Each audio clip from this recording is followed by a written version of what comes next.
Police custody में युवक की मौत। मंडला जिले के थाना नैनपुर अंतर्गत पिंडरई चौकी का है मामला। चौकी में एक युवक की संदिग्ध परिस्थिति में हुई मौत। उपस्थित ग्रामीणों की भीड़ ने की जमकर नारेबाजी और पुलिस प्रशासन के ऊपर लगाए आरोप।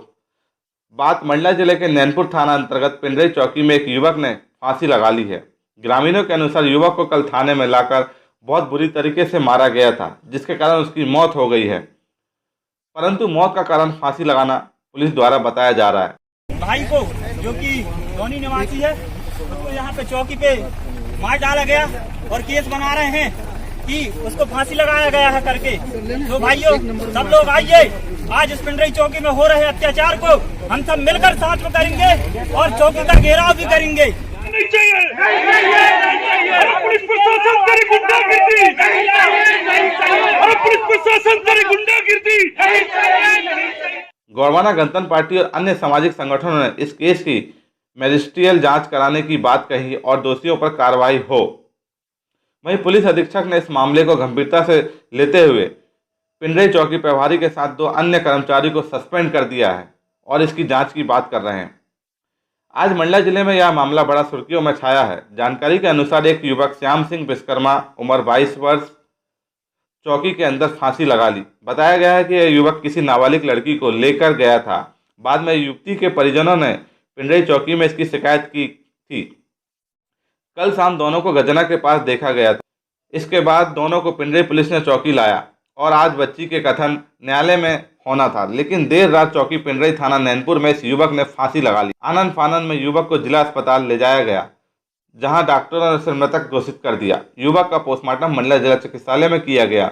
वहीं ग्राम में आक्रोश का माहौल बना हुआ है। मेरे भाई ने 2-3 दिन से घर में नहीं आया था, तो उसी दौरान पुलिस वाले आए, मेरे को उठा के लेके जा रहे थे। जाते जाते उमेश यादव जो एसआई सर थे, मेरे साथ बहुत मारपीट किए। मारपीट करने के बाद फिर जो चौकी में लेके गए, अंदर कमरे में बंद करके, वहाँ 4 बंदे हो गए, 4 पुलिस वाले। उसके बाद मेरे साथ फिर से और बहुत मारपीट कर रहे। फिर इसी दौरान सुबह होती ही गए मेरे भाई को लेने के लिए।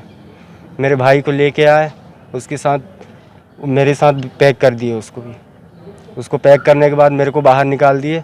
मेरे भाई को फिर बहुत मारा उमेश यादव सर, बहुत मारे।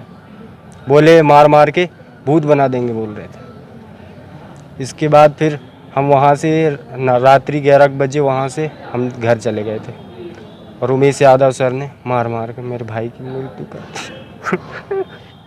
क्या हुआ था? क्यों पुलिस पकड़ रही थी आप लोगों को? पुलिस क्यों पीट रही थी आप लोगों को? मेरे को भी कह रही थी कि तू भगाने में काम सपोर्ट किया है करके, उनको आगे भगाने में। ये जो मामला है, लड़की का क्या मामला था? क्या लड़की का मामला ये था कि उन लोगों को भगा के लेके गए करके बता रहे थे। मैं तो देखा नहीं था सर। उन लोग भगा के लेके गए बोल के मेरे को उठा के लेके बहुत बुरी तरीके से मारे। आपके भाई के ऊपर आरोप था कि वो किसी लड़की को ले गया? जी क्या? जी, मेरे भाई के ऊपर था। क्या आरोप था? कि लड़की को भगा के लेके गया करके। अच्छा, मौत कैसे हो गई उसकी? मारपीट कर रहे थे ना सर, मैं देखा हूँ।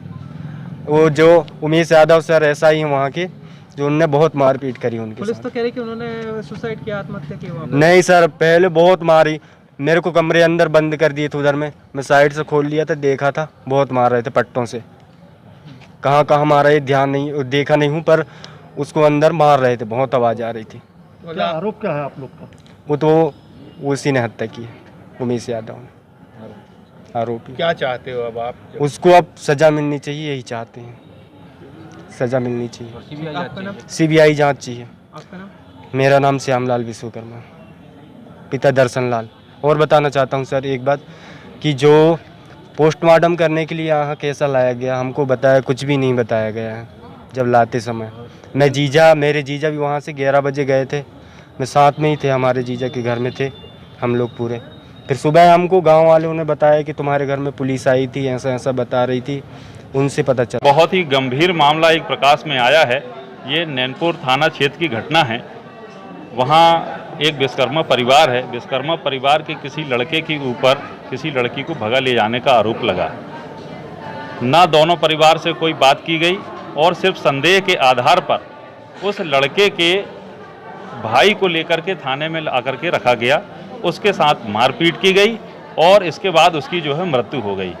बहुत ही गंभीर आरोप है पुलिस के ऊपर और वर्तमान की जो परिस्थितियां चल रही हैं बहुत चिंताजनक है। इसके बाद में उनके परिजनों को कोई सूचना नहीं दी गई और उस बॉडी को लेकर के मंडला लाया गया। मंडला में सिर्फ 2-3 पुलिस वालों के साथ उसको भेज दिया गया। परिवार के कोई भी लोग उपस्थित नहीं थे। यहाँ पर उनका पोस्टमार्टम कराया गया। पुलिस कोई भी जानकारी देने से बच रही है और ये तनाव बढ़ता जा रहा है। पूरे पिंडरई क्षेत्र जो है अभी तनावग्रस्त है। वहाँ पर लोगों का हुजूम लगा हुआ और खुला आरोप पुलिस पर लगाया जा रहा है कि पुलिस ने मार पीट कर उसकी हत्या कर दी। आप सभी के माध्यम से हम आरोप लगाते हैं पुलिस के ऊपर कि बहुत ही चिंतनीय विषय है और मंडला की जो स्थिति है, पूरे मंडला की पुलिस इस समय सिर्फ वसूली और रेत के अलावा उनको कुछ नहीं दिख रहा है और यहाँ पर लॉ एंड ऑर्डर की स्थिति खत्म हो चुकी है। आप देखेंगे कि पिछले 2 महीने 3 महीने में 25 से 30 हत्याएं जिले के अंदर में हो चुकी हैं और आज प्रशासन मौन बैठा है। हम आरोप लगाते हैं और मांग करते हैं कि पूरे स्टाफ को तत्काल बर्खास्त करते हुए FIR दर्ज किया जाना चाहिए। 302 का मामला उन पुलिस वालों पर जो वहां पर उपस्थित थे और प्रभारी थे उन पर 302 का मुकदमा दर्ज किया जाना चाहिए और ये पोस्टमार्टम से काम नहीं चलेगा क्योंकि यहाँ पर कोई भी परिजन उपस्थित नहीं था जिनके सामने पंचनामा बनाया गया हो, शव का परीक्षण किया गया हो। पुनः इसका पोस्टमार्टम किया जाना चाहिए। कम से कम 5 डॉक्टरों की टीम उसमें शामिल हो, उसकी वीडियोग्राफी भी हमें चाहिए और तत्काल इन दोषी पुलिस वालों पर मुकदमा दर्ज किया जाना चाहिए। नहीं तो एक बृहत आंदोलन होगा जिसकी पूरी जवाबदारी शासन और प्रशासन की होगी। शासन प्रशासन इस मामले को पुलिस प्रशासन पूरा दबाने का प्रयास कर रही है। आज जिम्मेदार लोग पिंडरई चौकी में बैठ करके अंदर मंत्रणा कर रहे हैं लेकिन पब्लिक को, मीडिया को किसी भी प्रकार की जानकारी देने से ये बच रहे हैं और इस मामले को दबाने का प्रयास कर रहे हैं। क्या दूसरे मामलों में जब कोई आता है पोस्टमार्टम होता है इतना समय लगता है और एक TI स्तर के अधिकारी बैठ के और तहसीलदार स्तर के अधिकारी बैठ के और 1-1 घंटे डॉक्टरों के साथ क्या मंत्रणा होती है? ऐसा कभी नहीं हुआ। अगर पोस्टमार्टम हुआ है, सब कुछ साफ है तो आप उसका खुलासा करिए। क्यों आप 2 घंटे से बैठे हैं डॉक्टर के साथ? आपकी क्या मंत्रणा चल रही है? ये हम आरोप लगाते हैं। ये पुलिस की खुली गुंडागर्दी है और पुलिस इसको दबाने का काम कर रही है। इन सारे ऐसे लोगों पर तत्काल FIR दर्ज कर पूरे थाना स्टाफ को बर्खास्त किया जाना चाहिए। हवालात के अंदर मौत का मामला आया। आरोप ये है कि पुलिस ने उसे पीट कर मार डाला और फांसी में लटका दिया। क्या घटना? जी नहीं, देखना ये तो कहना बिल्कुल गलत है कि पुलिस के द्वारा ऐसा कुछ किया गया है। ये एक वहाँ पर रिपोर्ट हुई थी, एक नाबालिग बालिका थी जो है आदिवासी समुदाय की, वो जो है कि चली गई थी और इसके ऊपर संदेह बताया गया था उसके परिजनों के द्वारा। तो पुलिस चौकी वालों द्वारा जाकर के जो है कि मोबाइल और अन्य के आधार पर ट्रेस करके इनको जो है कल शाम को जो है एक क्रैशर है वहाँ से दस्तयाब किया गया था जो है, और वहाँ से लेकर के शाम को चूँकि लेकर के आया था और लड़की जो थी उसको उसके परिजनों के सुपुर्द की गई थी और आज जो है उसके न्यायालय के समक्ष कथन होने थे और जो है कि अन्य आगे की जो भी वैधानिक कार्रवाई थी वो होनी थी और इसको अभिरक्षा में जो रखा गया था चूँकि उसका आरोपी था और आज उसकी कार्रवाई होनी थी।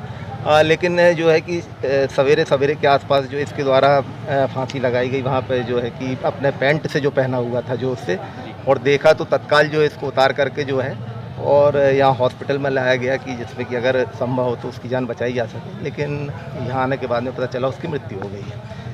परिजनों का जो आरोप है वो क्या निराधार है, क्या है उनका? नहीं देखिए, ये तो बिल्कुल नहीं। वो तो चूँकि जो मृतक है जो है ये पिछले साल भी जो है थाना केवलारी में भी जो एक 14 वर्ष की लड़की को लेकर के भागा था जो कि हरसूद जिला खंडवा से दस्तयाब हुई थी और उसके विरुद्ध वहाँ मामला पंजीबद्ध हुआ था और पिछले साल दिसंबर में सिवनी न्यायालय में भी जो है कि सेशन कोर्ट में इसका जो है कि चालान पेश हुआ था और अभी वो जमानत पे आया हुआ था और ये अभी फिर जो है कि 15 तारीख को एक जो बालिका को लेकर के भागा था। इस घटना के बाद लॉ एंड ऑर्डर की भी कुछ स्थिति गड़बड़? अब देखिए क्या है कि उसमें सामान्य तौर पर जो है कि एक जानकारी जिनको नहीं होती, बाकी जो लोग आए गांव के और अन्य कुछ जो संगठन वाले, तो उनको सब वहाँ पर बताया गया, सारी चीज़ें समझाई गई हैं।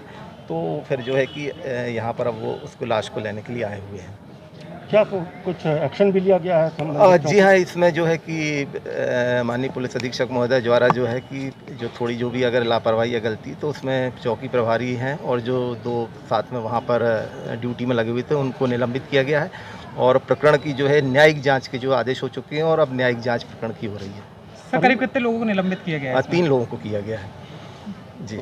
ये परिजनों को ये आरोप है कि इनको बिना इतला दिए PM करवा दिया गया बॉडी? जी नहीं, ऐसा नहीं। उनको यहाँ पर बार बार बुलाया जा रहा था क्योंकि यहाँ पर उस समय यहाँ पर ऐसा कोशिश की गई थी कि यदि अगर संभव हो, अगर उसकी जान बचाई जा सकती तो इसलिए यहाँ अस्पताल में तुरंत लाया गया था और यहाँ पर जो कह चूँकि ये तो जुडिशियल प्रक्रिया है, इसमें पुलिस जो है कि कोई कार्रवाई उसमें आगे नहीं करती, क्योंकि जो है कि मजिस्ट्रेट के द्वारा ही जो पंचनामा और अन्य कार्रवाइयाँ होती हैं, तो जो कार्रवाइयाँ उनके द्वारा की गई हैं। जिला अस्पताल में एक कस्टोडियल डेथ का मामला आया है जी, जिसमें आपने पीएम किया है, आपकी टीम ने किया है जी, टीम ने प्राइमा किया है। फेसिया मामला क्या है, कहाँ से आया? उसकी मौत फांसी लगाने से हुई है। श्याम विश्वकर्मा नाम है उसका, उम्र 22 साल। देखिए, इसमें 15 तारीख को एक हमारे पास नाबालिग बच्ची के गुम होने की रिपोर्ट दर्ज हुई थी। धारा 363 की FIR चौकी पिंडरी थाना नैनपुर में दर्ज हुई थी। और जैसा कि आप लोग जानते हैं, ऐसे सभी प्रकरणों को हम लोग अत्यंत गंभीरता से और प्राथमिकता पे लेकर उन बच्चियों को ट्रेस करने का प्रयास करते हैं। इसी में हमको कल ये जो बच्ची है एक अन्य व्यक्ति के साथ हमको बरामद हुई थी, दस्तयाबी हुई थी इसकी। लड़की को तो हमने परिजनों के सुपुर्द कर दिया था। ये जो आरोपी व्यक्ति था, इसको हम लोग अपनी कस्टडी में चौकी पिंडरी में था। ये आज आगे की कार्रवाई होनी थी। जो बच्ची के 164 के न्यायालय के समक्ष कथन है, उसके उपरांत आगे की कार्रवाई होनी थी। लेकिन सुबह सुबह ये जो व्यक्ति है वहाँ पर लॉकअप में अपने को लटका हुआ मिला। जैसे ही चौकी स्टाफ ने इसे देखा, वहाँ से उतार के तत्काल इसे हॉस्पिटल शिफ्ट कराया गया, जहाँ पर डॉक्टर्स ने इसे ब्रॉड डेड डिक्लेयर किया। क्योंकि ऐसी स्थितियों में हमारी NHRC की स्ट्रिक्ट गाइडलाइन है पुलिस अभिरक्षा को लेकर के, तो उस पर से हमने जो गाइडलाइन थी, जैसे कि एक पैनल ऑफ डॉक्टर्स है, उसका PM होना, उसकी प्रॉपर वीडियो रिकॉर्डिंग होना, 24 घंटे के अंदर हम NHRC और SHRC को स्पेशल रिपोर्ट भेज रहे हैं। इसके साथ ही इसमें हमने जुडिशियल और मजिस्ट्रियल इंक्वेस्ट कराया है। न्यायिक जाँच इसमें ऑलरेडी प्रारंभ की जा चुकी है। प्रथम दृष्टया जो चौकी स्टाफ उपलब्ध था और चौकी प्रभारी थे, उनकी लापरवाही पाई गई, तो उनको हमने निलंबित किया है और नए चौकी प्रभारी की वहाँ पे पदस्थापना की है। हमसे जुड़े रहने के लिए हमारे YouTube चैनल को सब्सक्राइब करें और नई वीडियो की नोटिफिकेशन के लिए बेल आइकॉन को दबाएं।